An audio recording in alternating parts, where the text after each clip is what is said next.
surreal and unsettling scene in Chile. With forest fires raging across the country, the South American nation's government has declared a state of emergency. Dozens of lives have been lost, thousands of homes have been damaged or destroyed. Officials said over the weekend that more than 106,000 acres had been affected by the fires. That's roughly the size of 80,000 football fields. And with more than 90 wildfires burning in Chile, rescue workers were focusing their attention on urban areas like the port city of Valparaiso, where hundreds of people were reported to be missing over the weekend. Chileans in threatened areas were told to be ready to evacuate at a moment's notice. Their country is no stranger to wildfires during the summer, which it is now in the southern hemisphere, and this year's fires reportedly aren't as widespread as they were last year. But the nation's president says high winds, high temperatures, and low humidity were helping these to spread so rapidly.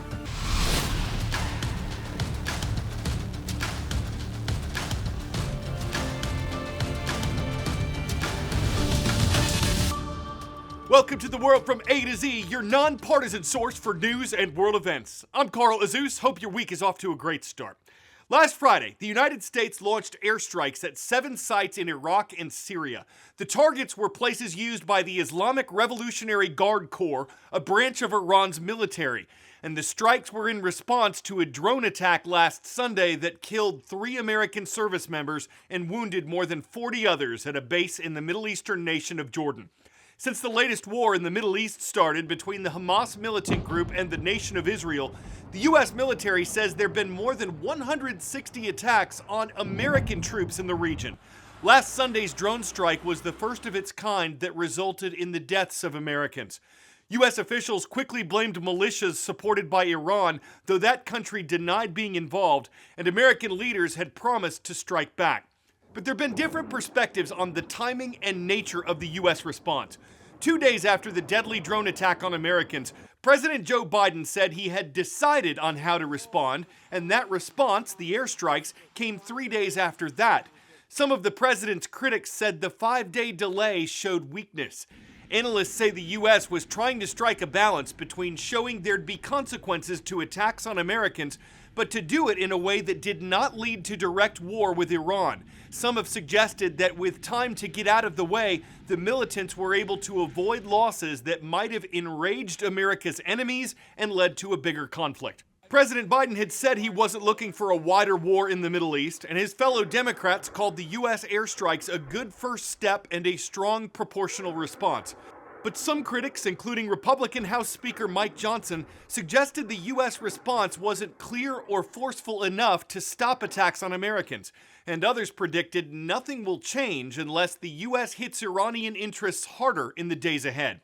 What happens next in the region will likely determine whether the U.S. airstrikes are seen as a success or failure. World knowledge. Which of these states was one of the 13 original British colonies in North America? Maine, Florida, South Carolina, Ohio. The only one of these states with the same name as an original colony is South Carolina. Couple headlines stateside before we head out back across the oceans. South Carolina held its Democratic primary on Saturday.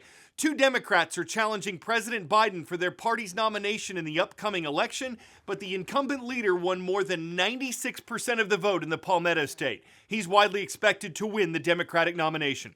Meanwhile, former President Donald Trump is leading former South Carolina Governor Nikki Haley in their quest for the Republican nomination. Their next contest is Thursday in Nevada.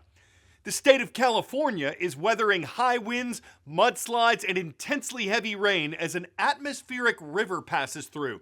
That's a weather system that carries moisture from the tropics and can cause a lot of flooding and heavy snow in higher elevations.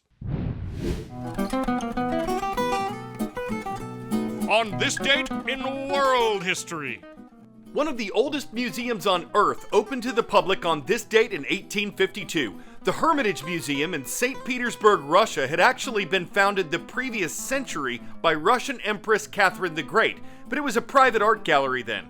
Today it houses numerous European masterpieces and items dating back to the Stone Age. Well, welcome, stranger. I'm not just being hospitable. Welcome, stranger was the name given to what's generally regarded as the biggest gold nugget ever found. Two miners named John Deason and Richard Oates dug it up in Victoria, Australia on this date in 1869. The welcome stranger was 158 pounds and 2 feet long and had to be broken up to be weighed properly. And on February 5th, 1909, American chemist Leo Baekeland presented an invention that would change the world of manufacturing. Bakelite was what he called it. It was the world's first completely synthetic plastic. Next today, there are several reasons why the world's chimpanzees are endangered. Poaching, diseases, losing their natural habitat, being bought and sold illegally. But there are efforts underway in places like the West African nation of Sierra Leone to protect these animals and the forests they call home. It's playtime in the forest. But these orphaned primates aren't monkeying around. This is Skippy's nibbling on my arm. You know, what's happening in here is they are in chimp school, basically learning how to be chimps. They sometimes just need a cuddle. Their carer wears a mask so the chimps don't catch a human cold. Once you get in here, you have several groups. We're in Sierra Leone with Bala Amarasekaran, the founder of Takugama Chimp Sanctuary. He rescued his first chimp more than 30 years ago. I think he started showing us the way in terms of it's not about just the chimp, it's about the species. So I started rescued another chimp. Mac, you good boy? Mac, what's up? Now Takugama has more than 100 rescued chimps, and they manage wild chimp habitats across the country. With just 5,500 Western chimpanzees left in Sierra Leone, each one is precious. Here on the edge of Freetown, humans are the biggest threat to chimps, but perhaps not how you may think. In the last few years, have you lost a lot of forest? A lot of it. If you came here like 2 years ago, not a single building or any of these makeshift shelters you are seeing, nothing was there. Yeah, very sad that it's all going right before our eyes. I've been fighting this thing for 30 years, not 30 days. And time is running out. Rampant, often illegal development is destroying the forests. Sierra Leone has lost 35% of its tree cover since 2000. That's about 7,500 square miles, or the size of New Jersey. Pull that flask out. At Takugama, they're doing everything they can to document and protect the extraordinary diversity of these forests and the wild chimps that roam here. Yeah. Greeting. Hello. That's nice. They believe if they can save their home, they might just help save ours. Smallest state is our first destination on today's World of Viewers. That's Rhode Island, aka the Ocean State, and that's where Mr. Hen's class is watching from Cumberland High School. It's in the town of Cumberland.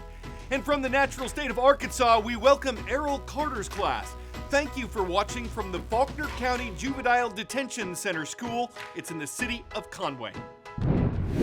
Question: what's the most you would pay for someone's used high tops from the 1990s? The Sotheby's auction house said these went for $8 million.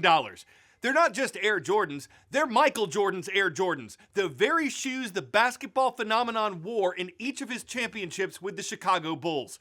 He'd given them to an NBA executive after the winning games, and they just set a new record for game-worn sneakers. Folks who'd never pay that would say something strange is afoot. They would eschew or shoe the shoe rather than choose to let themselves get tied up or knotted up in a foot race bidding war laced with ever-jumping prices. But the buyer for whom the shoe fits wouldn't let total defeat get in the way. For that person, it's gotta be the shoes. I'm Carl, a shoes for the world from A to Z.